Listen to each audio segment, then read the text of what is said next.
ಜೈ ಶ್ರೀ ಕೃಷ್ಣ. ನನ್ನ ಹೆಸರು ಮಹತಿ, ಊರು ಬೆಂಗಳೂರು. 9ನೇ ಅಧ್ಯಾಯದ 17ನೇ ಶ್ಲೋಕ.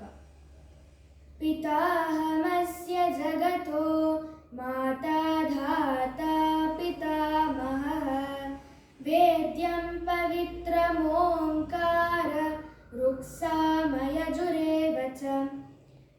14ನೇ ಅಧ್ಯಾಯದ 11ನೇ ಶ್ಲೋಕ. ಸರ್ವದ್ವಾರೇಷು ದೇಹೇಸ್ಮಿನ್ ಪ್ರಕಾಶ ಉಪಜಾಯತೆ ಜ್ಞಾನಂ ಯದಾ ತದಾ ವಿದ್ಯಾತ್ ವಿವೃದ್ಧಂ ಸತ್ವಮಿತ್ಯುತ. 15ನೇ ಅಧ್ಯಾಯದ 2 ಮತ್ತು 3ನೆಯ ಶ್ಲೋಕ.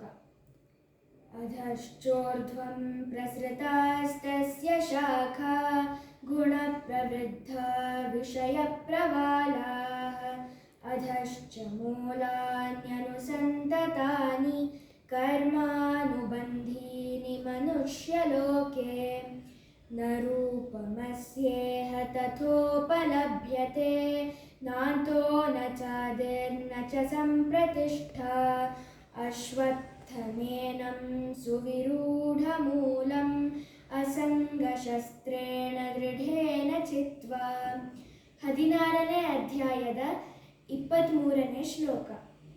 ಯಶಾಸ್ತ್ರವಿಧಿಮುತ್ಸೃಜ್ಯ ವರ್ತತೆ ಕಾಮಕಾರತಃ ನ ಸ ಸಿದ್ಧಿಮವಾಪ್ನೋತಿ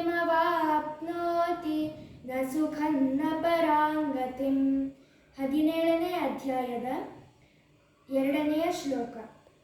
ಶ್ರೀ ಭಗವಾನುವಾಚ ತ್ರಿವಿಧಾ ಭವತಿ ಶ್ರದ್ಧಾ ದೇಹಿನಾಂ ಸಾ ಸ್ವಭಾವಜಾ ಸಾತ್ವಿಕೀ ರಾಜಸೀ ಚೈವ ತಾಮಸೀ ಚೇತಿ ತಾಂ ಶೃಣು.